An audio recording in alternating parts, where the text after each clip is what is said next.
That is who he is. You guys are right that this is not a new Donald Trump, but the situation that we're in is new. It is unique. We've never had a war going on while gas prices are spiking, while inflation is spiking, and while the debt is just ballooning.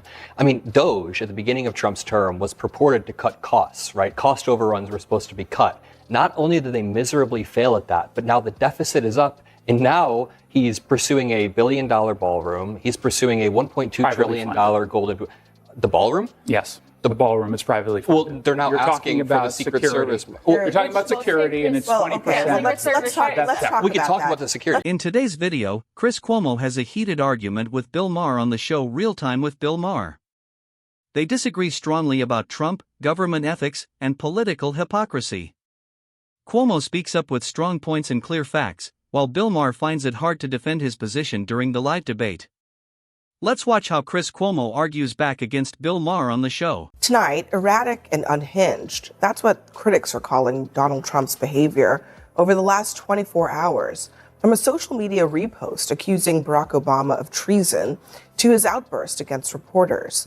Over the course of an hour and 15 minutes overnight, Trump posted more than 50 times, parroting debunked claims and firing off personal attacks, prompting critics to question his mental state. But today, as the president departed for one of his most consequential foreign trips in recent memory, a reporter's basic question about the ballooning cost of his ballroom seems to have set him off. We have a ballroom that's under budget. It's going up right here. I've doubled the size of it because we obviously need that. And we're right now on budget, under budget, and ahead of schedule. I doubled the size of it, you dumb person. It's double the size. You are not a smart person.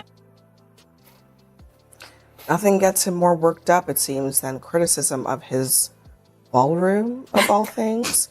What's going on with the president? And why shouldn't Americans be concerned about a president that is retweeting unhinged things in the middle of the night, then waking up the next morning and screaming at reporters, calling women, in that case, a black woman, for the second time in a week, a dumb person? I think we have to be honest here, whether you like him or hate him. This is not a new Donald Trump, right? We have seen this man speak the way that he speaks, post the way that he posts. I think he was famous for his tweets long before he ran for office, and yet 80 million Americans voted him right back in. So I think the question is, why did America think this is the president that we need, right? We can debate whether you like it or not. For some reason, the majority of the country thought this was the man for the moment. They like the way he speaks. They like the way he posts. They like what he puts out there. Is it okay? If majority of the country thinks so. So if the majority of the country thinks that, like, the earth is flat, that's okay? Well, that's why we have elections, right? We both know the earth's not flat, but I think... And we both know that behavior is not okay. Republicans for a long time were telling me, Joe Biden couldn't do the job. A majority of Americans elected him too. That didn't stop you from criticizing him for everything under the sun, and perhaps rightfully so. But I'm just wondering, why is there a different bar for this president?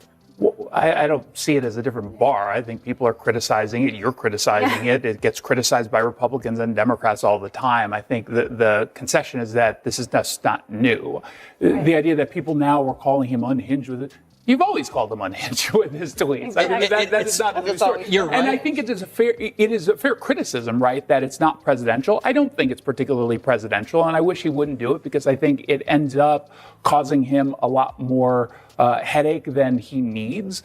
But it's also a case of you can't change that, but that is who he is. You guys are right that this is not a new Donald Trump, but the situation that we're in is new. It is unique. We've never had a war going on while gas prices are spiking, while inflation is spiking, and while the debt is just ballooning. What made this moment interesting is that Chris Cuomo was talking about a bigger problem, not just one soldier making a risky bet.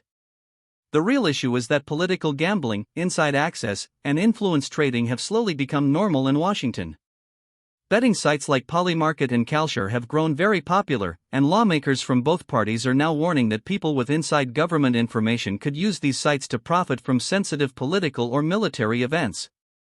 Congress even introduced several bills this year to stop public officials and their families from betting on political or world events, because people are worried about corruption. This is why Cuomo's anger makes sense to so many people. Americans keep seeing lawmakers trade stocks linked to industries they control. Lobbyists make money after private meetings. And rich insiders place well-timed bets right before big political news breaks. Meanwhile, regular people are told this is just how politics works. Trust in government keeps dropping because the system seems to reward connections and access instead of honesty and accountability. The ironic part is that Congress could fix a lot of this right away if they truly wanted to. Most Americans support banning lawmakers from trading stocks, but Congress keeps delaying votes or weakening the rules. Even betting companies are now facing pressure to stop politicians and insiders from using their platforms, because it looks so bad. Cuomo's point also hits an emotional nerve with voters, because people are tired of watching billionaires and political insiders live by different rules while normal citizens face real consequences for every mistake.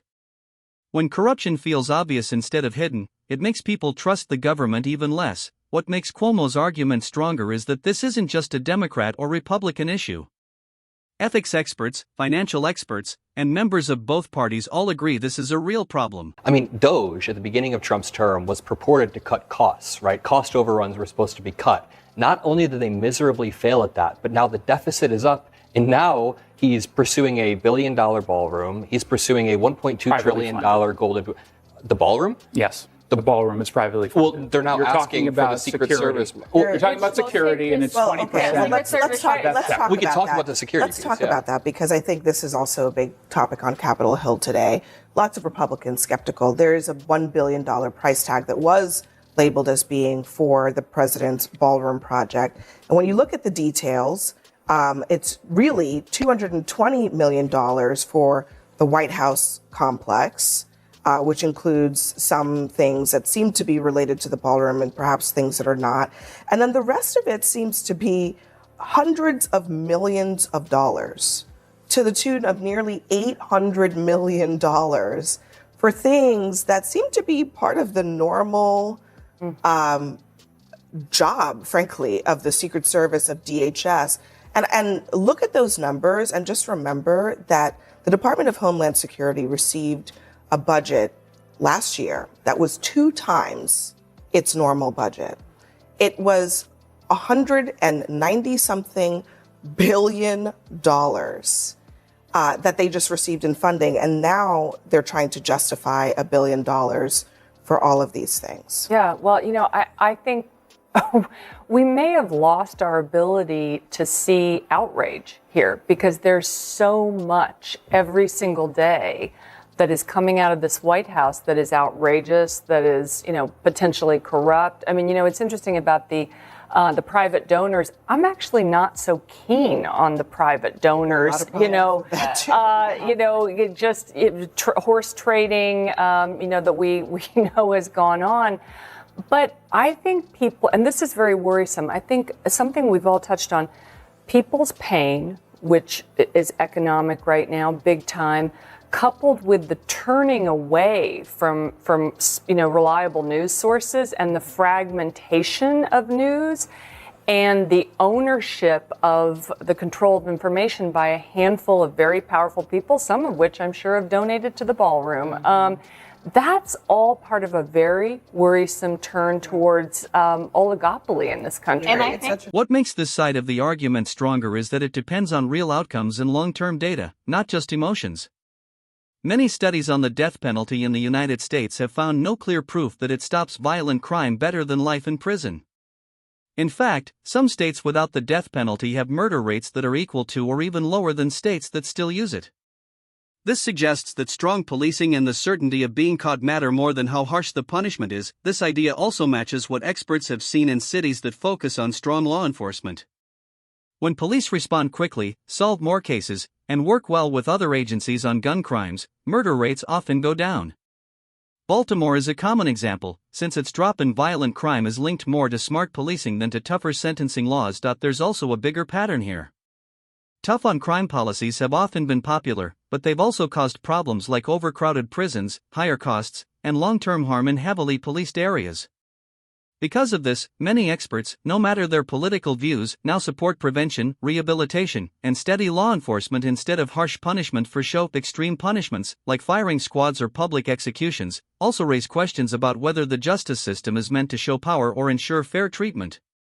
This is a big reason most modern democracies have moved away from public state violence. Overall, the stronger argument is based on consistent evidence. Reducing violent crime depends more on good law enforcement and prevention than on making punishments harsher. It's such an important point. And I just want to note, like the way you're pointing out, the connection between this ballroom and the economic pain that people are feeling. You're not the only person who made note of that. Jim Justice, let me just read this quote. He says, "I can't get my hands around the fact that a lot of people are really hurting and they see $1 billion. And $1 billion is an awful, awful, awful lot of money." When you see that B in front of a number, it's like, what? What? Yeah. It's almost too hard to conceptualize for most people. $1 million is almost too hard to conceptualize for some people. Quite honestly, $100,000 in most Americans' lives right now feels so far out of reach.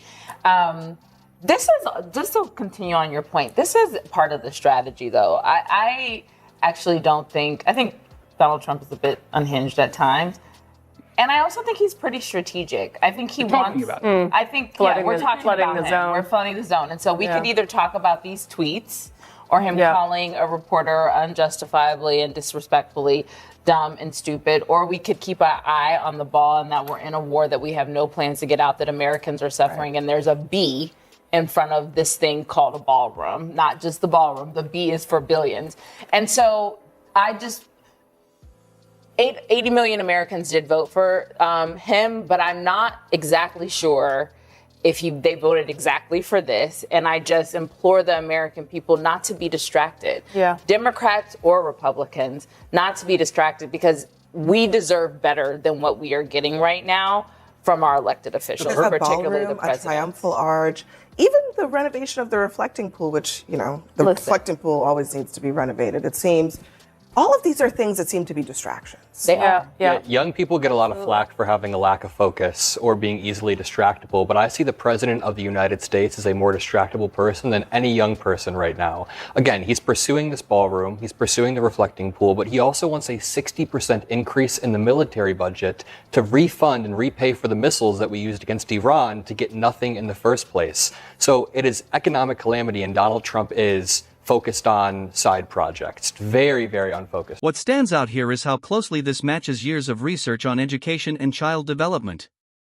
Big studies from groups like the OECD and UNESCO show that too much smartphone use during school hours is linked to lower grades, weaker reading skills, and less focus in class. In schools where phones are banned, students' focus and test scores often improve within just one school year, especially in math and science. This also matches worries from health experts about kids and screens. The American Academy of Pediatrics has linked heavy phone use to more anxiety, sleep problems, and weaker social skills. These concerns grew even more after the pandemic, when many students were already behind in learning and social growth. Teachers have also warned that phones are a big problem in classrooms. Surveys show phone distractions are one of the top reasons students lose learning time. Teachers often say they waste a lot of class time just trying to get students' attention back from notifications and social media. This lost time affects how much students learn overall. There's also a bigger problem with teacher shortages, especially in science, math, and special education. Research shows that fewer distractions in class can help teachers stay in their jobs, since stress and classroom problems are major reasons teachers quit. What makes this argument strong is that it focuses on real results, not just opinions. It treats phone use as an education problem, not just a social one, since it affects grades, behavior, and student growth. Along with efforts to support teachers, this is seen as a practical way to help students succeed by giving them more structure and fewer distractions.